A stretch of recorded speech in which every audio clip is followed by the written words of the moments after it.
Memasuki minggu keempat pasca bencana Sumatera, pemerintah dan warga terus berjibaku untuk memperbaiki fasilitas dan rumah mereka yang terdampak banjir bandang dan longsor. Penyaluran bantuan terus dilakukan di hampir seluruh wilayah terdampak. Seperti yang nampak saat prajurit TNI AU bersama unsur TNI lainnya melakukan penyaluran bantuan. Dengan menggunakan helikopter Karakal TNI Angkatan Udara, 2,33 ton bantuan logistik disalurkan ke korban bencana di Nagari Sungai Limau, Sumatera Barat. Perbaikan fasilitas umum terutama jalan lintas provinsi juga terus dikebut agar bisa digunakan kembali. Salah satunya adalah jembatan Kutablang atau Krung Tingkem yang menghubungkan Medan dan Banda Aceh. Jembatan Kutablang yang pengerjaannya telah mencapai 60% ini ditargetkan rampung pada 25 Desember 2025. Tim TV One mengabarkan.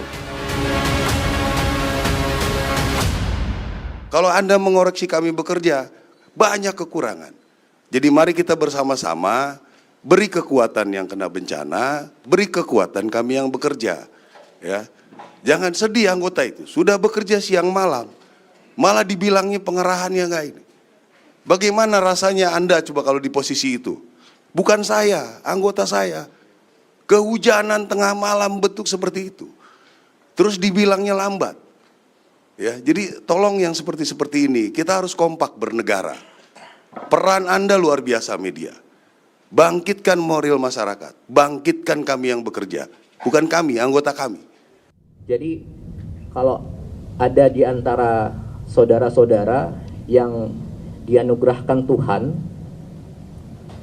punya pengaruh, entah itu kecil atau besar, dan punya kemampuan untuk berbicara panjang lebar, gunakanlah dengan bijak.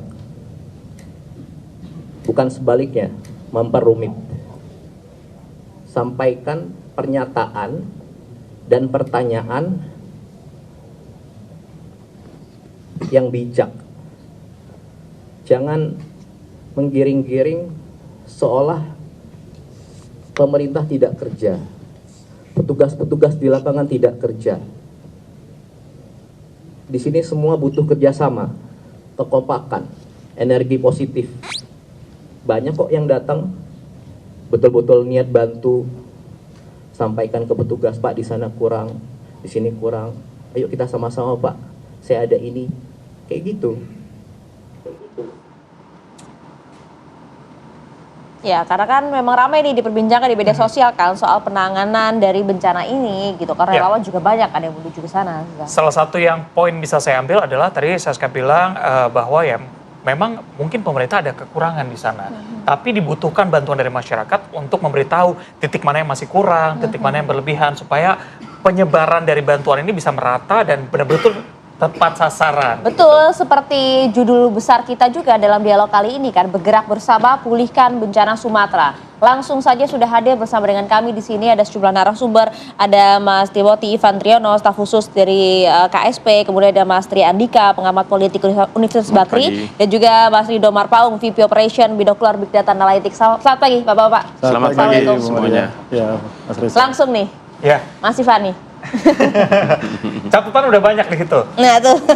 Nah gimana Mas Ivan, ini kan menanggapi apa yang ramai di sosial media, tapi ternyata faktanya tidak seperti itu ya. Statement yang dikeluarkan oleh Seskap itu sendiri berdasarkan fakta yang ada di lapangan begitu ya? Ya pertama begini, kan ada dua pernyataan yang perlu di-highlight saat press conference kemarin di Halim ya. Pertama statement dari Pak Kasat, Pak Maruli, yang merupakan mungkin aspirasi dari para prajurit kita di lapangan. Ya. Faktanya memang betul bahwa mungkin prajurit kita juga tidurnya jauh lebih parah dibanding pengungsi. Tetapi ini bukan berarti dalam konteks untuk membenturkan antara pengungsi dengan aparat. Gitu ya. Ini lebih kepada, balik lagi, aspirasi daripada aparat TNI. Karena mereka sendiri sudah bekerja sejak detik pertama, sejak hari pertama, dan mereka membutuhkan dukungan moral dari semua masyarakat Indonesia. Lalu juga ada pernyataan dari Pak Seskap. Ya. Pernyataan Pak Seskap ini kan bisa dibaca dari konteks bahwa penegasan ya, pemerintah itu sudah bekerja sejak detik pertama. Ya, Pak Seskap ini juga ingin menyampaikan bahwa jangan khawatir lagi lah soal status bencana nasional. meskipun ini bukan bencana nasional tapi tanggap darurat provinsi, tetapi sejak detik pertama pemerintah sudah mengerahkan semuanya ini skala nasional. Bukan berarti karena tidak ada status bencana nasional lalu anggaran tidak keluar. Kan anggaran keluar tuh. Bahkan Pak Presiden sendiri mengeluarkan dari dana beliau, dana presiden ya, dana operasional presiden itu sekitar 268 miliar. Lalu juga sudah disiapkan budget untuk rehab rekon nanti sekitar 60 triliun. Jadi artinya tanpa adanya status bencana nasional pun dana itu keluar. Lalu bukan karena tidak ada status bencana nasional lalu personil TNI Polri, sarana prasarana semua tidak turun. Semua turun kok. Jadi Pak Seskap itu ingin menegaskan itu, bahwa kita ini meskipun tidak ada sorotan kamera, tidak ada sorotan media, sejak tanggal 25, 26, 27 November kita juga sudah turun ke lapangan begitu. Jadi artinya message yang mau disampaikan adalah pemerintah itu hands on, pemerintah itu tidak buta dan tidak tuli. Kami mendengar aspirasi bahwasanya ada influencer-influencer, mari kita kolaborasi. Betul. Dan itu sudah diwujudkan kan. Sebagai contoh Ferry Irwandi, lalu juga Willy Salim dan sebagainya. Itu juga bagian dari kolaborasi kita. Banyak juga influencer yang difasilitasi oleh BNPB untuk bisa menyalurkan bantuannya. Ya ini kan bukan berarti pemerintah versus influencer. Jadi jangan sampai kita membuat polarisasi. Jangan sampai kita bentur-benturkan antara pemerintah yang bekerja dengan sangat keras, lalu juga influencer, lalu juga pengungsi, jangan kita bentur-benturkan. Karena kalau kita lihat kemarin begitu ya, press conference yang digelar gitu ya, publik justru menangkapnya, kok kayaknya baper banget nih pemerintah nih, kenapa sih, apalagi Mas Seskap gitu ya, emang kenapa kok begitu sensitif? Kan kalau misalnya kita lihat dari segi penanganan bencana kan ya memang sudah tugas pemerintah seperti itu gitu. Lebih kepada tanggung jawab negara ya, untuk hadir dan memberikan memberikan kebutuhan logistik bagi pengungsi. Kalau pernyataan Pak Seskap kemarin itu bukan lebih kepada baper, tetapi lebih kepada sifatnya antisipasi. Jangan sampai kita ini lagi fokus bekerja untuk penanganan bencana, lalu kita diperhadapkan dengan isu-isu misalkan seperti Aceh ingin merdeka, lalu Sumatera Barat juga ingin lepas dari Indonesia, lalu juga dianggap pemerintah ini tidak empati, pemerintah ini tidak bekerja. Jangan sampai ada narasi-narasi negatif begitu loh. Jadi sifatnya itu lebih kepada himbauan agar kita yuk bareng-bareng gitu ya. Kita bareng-bareng gerak bersama. Seperti judulnya ini kan bergerak bersama pulihkan bencana.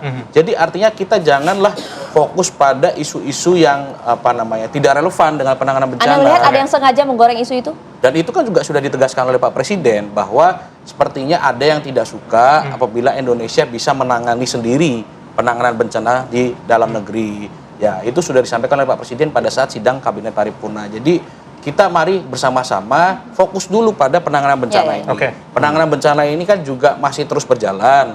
Nanti masih ada PR rehab rekon. Apalagi nanti ini mau Natal dan Tahun Baru. Jadi berilah kami kesempatan, dan kami kan juga sudah membuktikan bahwa jalan-jalan juga sudah banyak yang diperbaiki, jembatan juga sudah banyak diperbaiki, dan sekarang hampir semua daerah itu sudah terdistribusi logistiknya gitu.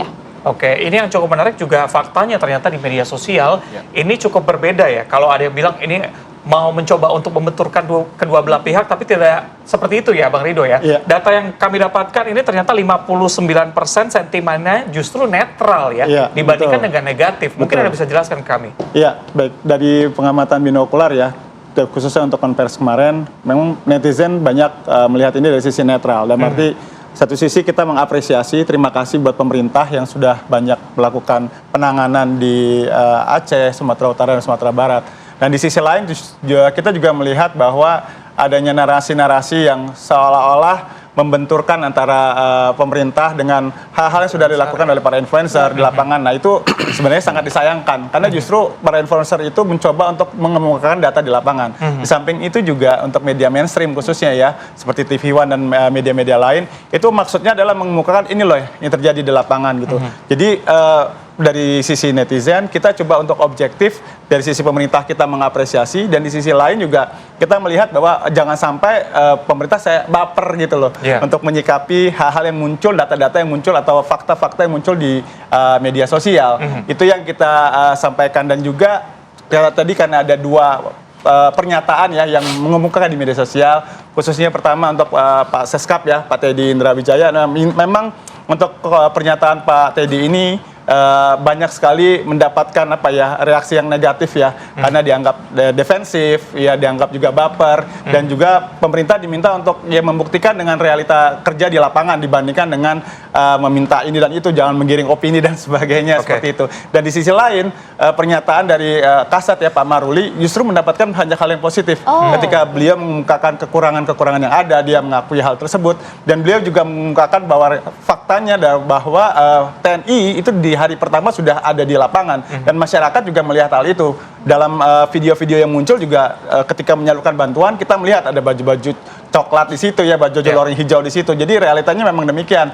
Bahkan ketika Pak Maruli juga menyampaikan bahwa ada 3 orang anggotanya yang meninggal dalam penanganan bencana ini, itu mendapatkan reaksi yang positif gitu loh dari netizen. Oke, kita balik lagi ke data nih. 59% netral, positifnya hanya 8%, negatifnya 33%. Ini dari akunnya, akun seperti apa? Akun dari buzzer Ini kah? bot atau ya? Iya. Akunnya Organik. akun real. Oke. Jadi banyak influencer ya, kalau di data kami yang kalau bisa ditampilkan kami lagi mencoba untuk menampilkan datanya. di media, itu banyak influencer yang menyuarakan ya. Untuk positif tadi seperti bilang pernyataan Pak Maruli itu banyak mendapatkan poin positif ya di media dan di media sosial maksud saya. Di sisi lain untuk pernyataan dari Pak Seskap khususnya memang mungkin karena narasinya 2 hal yang berbeda ya. Kalau di satu sisi Pak Maruli menyampaikan narasi dari sisi dia dengan anggota-anggotanya, curhat lah gitu ya, kondisi anggotanya di lapangan, dan itu memang dilihat oleh masyarakat sendiri.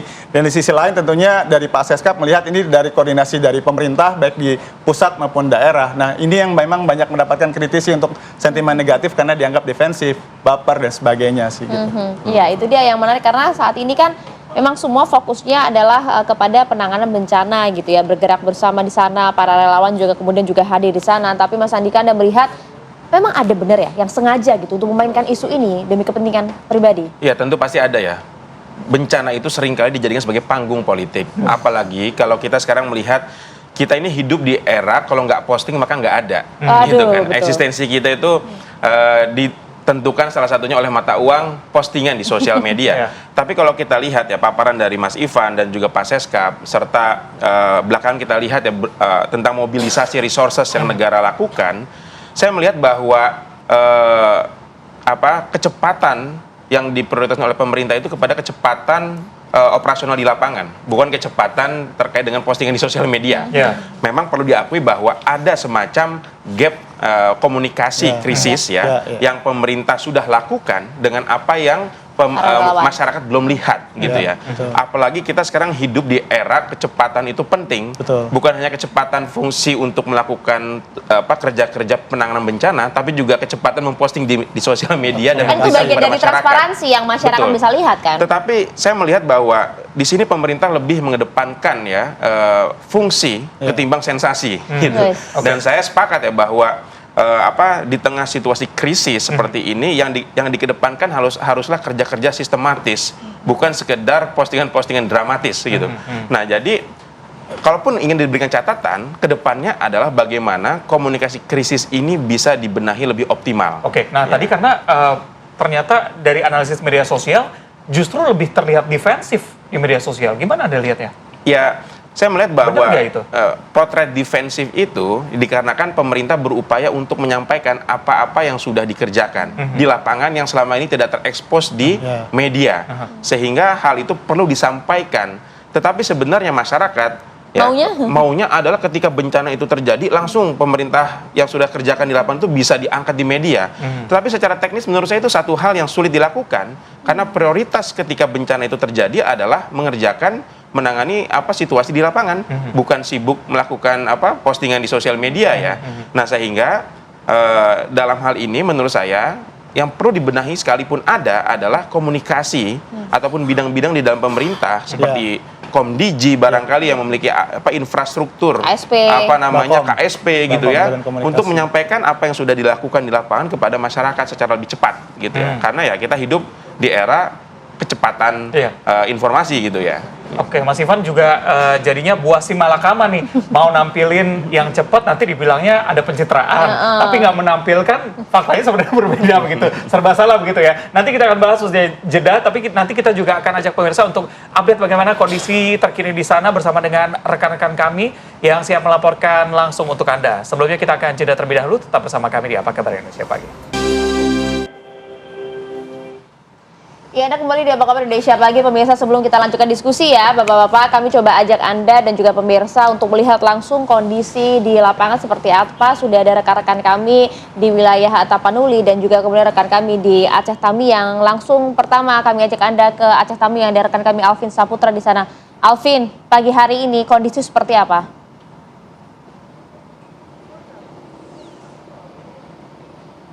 Ya baik Reza, Maria Segaf dan juga pemirsa, memang pasca terjadinya banjir bandang dan juga tanah longsor di Provinsi Aceh, saat ini saya mengabarkan langsung berada di jembatan Kuala Simpang di Aceh Tamiang, di mana memang untuk jembatan ini digunakan oleh masyarakat untuk melakukan ngungsi pasca terjadinya banjir, karena di atas jembatan ini dirasa cukup aman dan juga tinggi dari banjir bandang pada beberapa waktu yang lalu. Memang untuk kondisi posko ataupun pengungsi yang berada di Kuala Simpang ini sudah dilengkapi dengan dapur umum, adanya toilet portable, serta adanya kiriman air bersih juga untuk para pengungsi di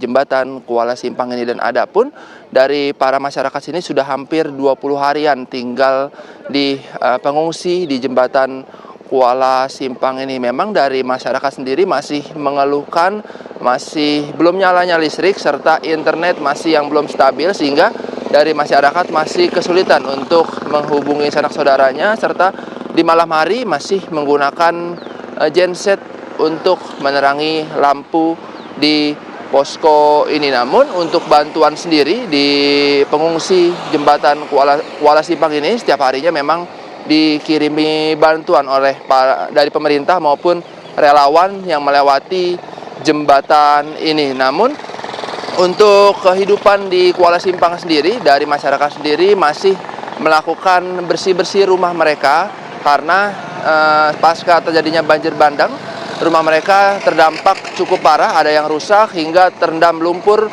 setinggi 2 hingga 3 meter, sehingga masyarakat juga saat ini masih melakukan pembersihan rumah-rumah mereka agar nantinya bisa ditinggalkan kembali ataupun masyarakat bisa pulang ke rumah masing-masing kembali. Namun dari masyarakat sendiri ataupun dari pemerintah sendiri memang masih memfokuskan di Kuala Simpang ini untuk membersihkan titik-titik umum ataupun fasilitas umum seperti jalan utama untuk sekolah, rumah sakit, dan juga jalan yang sering dilewati oleh masyarakat, karena sebagian titik dari jalan Kuala Simpang ini masih dipenuhi lumpur, sehingga dari masyarakat sendiri masih kesulitan untuk melewati jalan yang berada di Kuala Simpang ini. Namun dari masyarakat sendiri juga saat ini masih terus bergotong royong untuk melakukan pembersihan yang berada di sini. Namun untuk di jembatan Kuala Simpang ini setiap masyarakat memang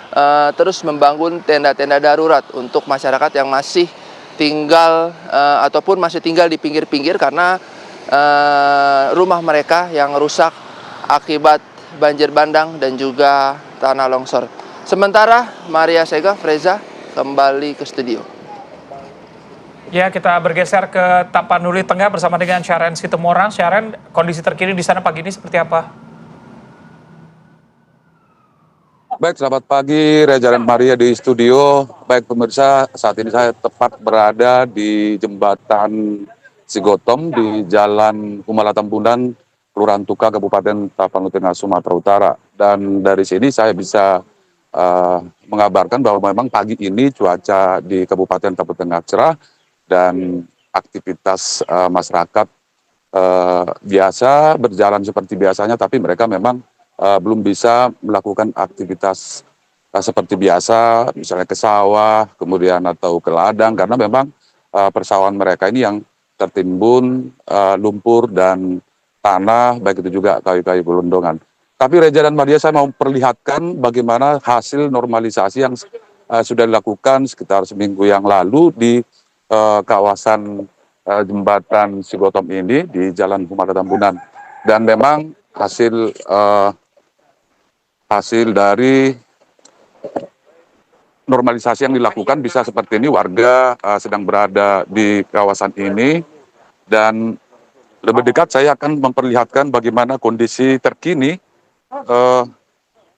Sungai Aikna 2, sungai ini yang kemarin di sini adalah ribuan gelondongan kayu yang menutup Sungai Godang ini, sehingga aliran air sungai ini mengalir itu ke Jalan Humala Tambunan di Kampung Rambutan di Kelurahan Tuka, Kabupaten Tapong Tengah ini. Akan tetapi memang Reza dan Maria, seperti pagi ini memang cuaca cerah, tetapi memang tadi malam hujan. Ini kita tidak tahu apakah memang ini karena hujan yang deras turun malam tadi sehingga air ini, sungai ini kembali meluap. Nah, sementara untuk ruas jalan di Jalan Humala Tambunan, Kampung Rambutan sampai saat ini tadi sempat saya lihat bahwa kondisinya masih tetap dialiri aliran sungai dari Sungai Godang ini. Dan kondisi terkini juga bisa pemirsa lihat di depan sana juga masih banyak lumpur yang mengendap di ruas jalan karena memang banyaknya lumpur dan tanah yang masih berada di bahu jalan seperti ini, sehingga masyarakat memang pengguna motor secara khusus masih tetap kesulitan untuk melintasi ruas jalan ini. Mungkin bisa kita tanyakan Bapak ini baru melintasi jalan di sana, ini berlumpur dan gimana tadi Bapak dengan Bapak siapa nih Pak? Sahrul Lubis. Sahrul Lubis. Pak, ini Bapak kan baru selesai ini melintasi lumpur dan kemudian di sana juga tadi jalan itu masih apa? Gimana tadi pengalamannya itu? Bisa diceritain Pak? Saya kebetulan ngantar istriku Pak, nggak kelewat dari sana. Cuma mau lewat tadi, ternyata lumpurnya dalam keadaan nggak disalin lewat. Itu air masih tetap mengalir dari situ? Masih. Ini lumpurnya tadi Bapak lewati? Coba tadi. Coba. Nggak bisa Pak. Oh, ini artinya putar balik. Putar balik. Oh iya. Oke, makasih Pak informasinya Pak. Pak. Ya. Jadi memang ini Reza dan Maria bukan pekerjaan yang mudah sebenarnya ini, melihat tanah dan longsoran ini atau lumpur ini masih berada di ruas jalan ini. Dan ketinggian lumpur ini dan tanah ini seperti di bahu jalan ini bisa mencapai 1 meter. Dan saat ini memang kita belum ada melihat alat berat di sekitar Sungai Godang ini untuk menormalisasi kembali lanjutannya, sehingga ini kondisinya masih seperti ini. Masyarakat berjalan dari pinggir jalan melewati ini jalan setapak di atas tanah dan lumpur yang seperti bisa Anda lihat. Jadi memang Reza dan Maria bahwa Kecamatan Tuka ini merupakan salah satu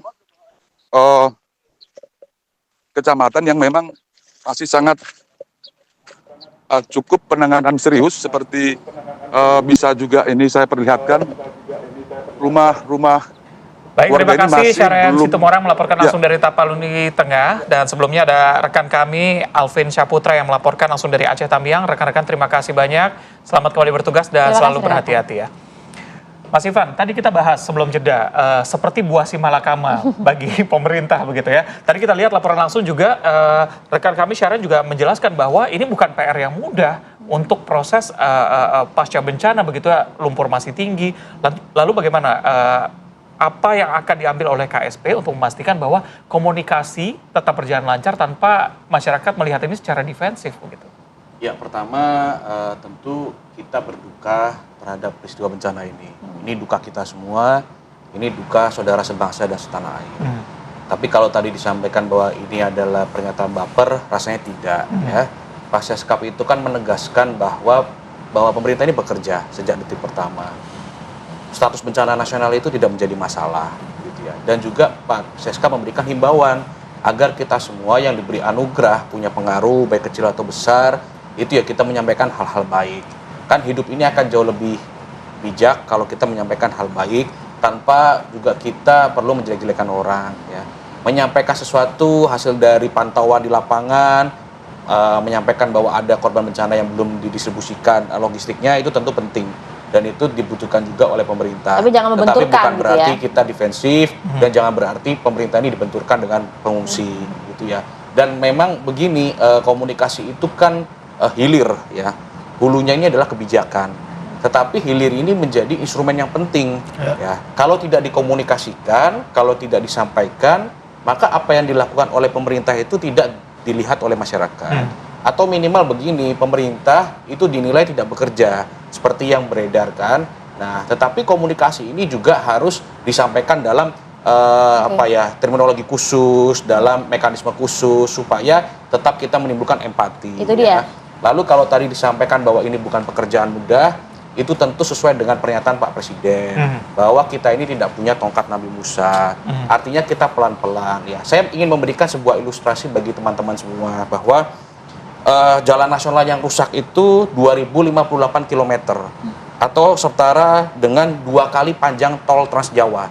Jadi kita bayangkan tol Trans Jawa itu dikali 2 ya.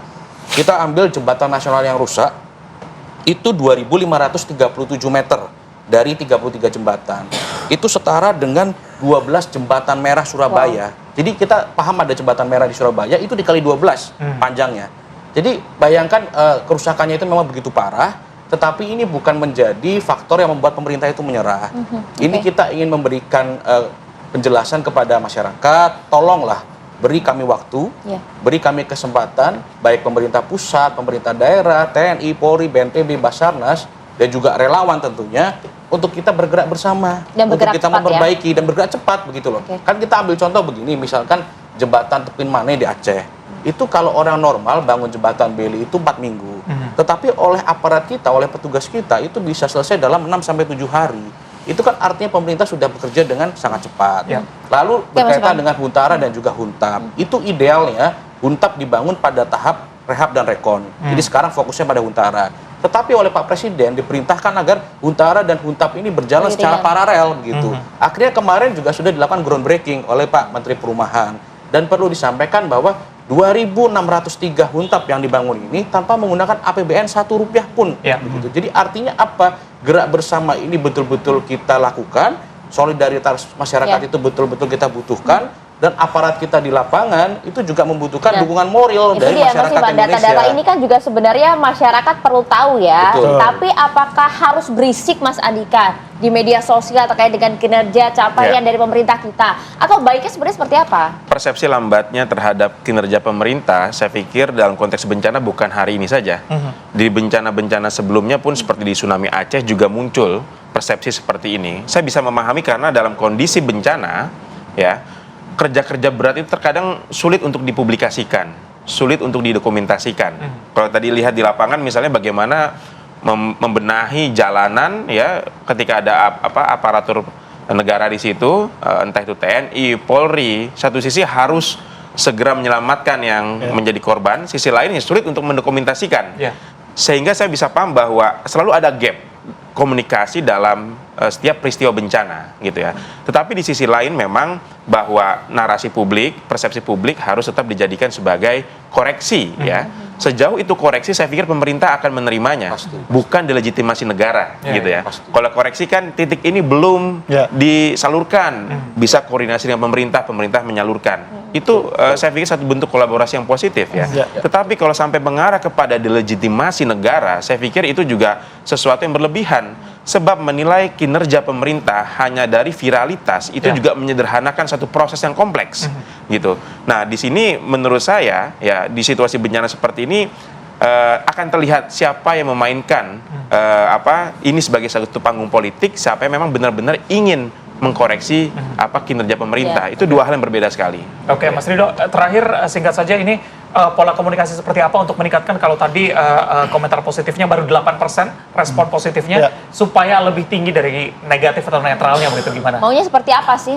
Kalau dari sisi kita ya dari Big Data Analytics ya tentunya pertama ya pemerintah perlu mengkoordinasikan ya untuk setiap instrumen-instrumen komunikasi yang ada, baik itu Komdigi, Bakom, dan juga dari KSP untuk jalur komunikasi yang ada ini siapa misalnya ditunjuk satu pihak atau satu pintu untuk bisa mengkomunikasikan kepada masyarakat, termasuk juga di media sosial. Pemerintah juga menurut saya juga bisa meminta juga pertimbangan-pertimbangan dari konsultan-konsultan komunikasi, konsultan-konsultan PR yang ada juga untuk menerima masukan-masukan. Menurut saya juga ketika menerima masukan itu bukan berarti pemerintah seolah-olah nggak bisa atau apa, karena banyak ahli-ahli di pemerintah. Tapi justru dengan sinergi bergerak bersama ini kita harapkan komunikasi-komunikasi yang disampaikan ke masyarakat itu benar-benar yang komunikasi yang memang benar utuh, tidak ada penyimpangan-penyimpangan dan juga tidak terkesan baper dan sebagainya. Yang kedua juga menyambung dari Pak Andika juga perlu diintensifkan gitu, diintensifkan secara lebih lagi komunikasi-komunikasi ke masyarakat melalui media mainstream maupun juga melalui media sosial agar masyarakat juga tahu nih bahwa oh ini loh yang sedang terjadi di lapangan. Inilah kesulitan pemerintah mengakses jalan-jalan atau tempat-tempat yang sebenarnya di dalam kondisi normal pun untuk masuk ke sana itu butuh perjuangan gitu loh. Karena kita tahu masih ada daerah-daerah yang memang secara infrastruktur kondisinya mungkin belum ideal. Dan apalagi dengan bencana alam ini tambah lagi gitu tantangan pemerintah. Nah, hal-hal ini bisa dikomunikasikan. Lalu berikutnya saya juga mengajak karena ini temanya bergerak bersama. Yuk influencer-influencer ini pengaruh-pengaruh sosial termasuk yang kritik yang paling keras sekalipun diajak dirangkul. Bukan berarti ketika mereka dirangkul tuh kesannya pemerintah intervensi, tidak dipandang seperti itu. Justru ketika pemerintah melibatkan setiap pihak-pihak yang ada termasuk para influencer, itu akan melihat jadi sesuatu hal yang positif. Oh, pemerintah nggak anti kritik kok. Oh, pemerintah juga mau kolaborasi. Istilahnya sekarang collab lah gitu ya bareng-bareng. Ini menjadi sesuatu. Jadi ketika mengajak Gen Z atau influencer ini menurut saya hal yang positif, bukan pencitraan dan juga bukan sesuatu hal yang seolah-olah kayak intervensi, tidak. Justru ketika istilahnya yang dipakai kayak collab dan sebagainya, ini akan menambah hal yang positif dan bukan pencitraan menurut saya. Karena kalau bencana kita nggak lihat siapa ya orangnya, siapa ini. Setiap orang yang mau membantu kita akan pandang dari sisi positif. Lagi-lagi gitu. bergerak bersama ya. Ya, otentik, natural dan memang benar-benar real di masyarakat. Oke, baik. Terima kasih banyak Mas Rido, terima kasih Mas Andika, Mas Iman, terima kasih banyak. Semoga ini semua berbuah baik ya untuk saudara-saudara kita di Sumatera hingga Aceh. Terima kasih banyak.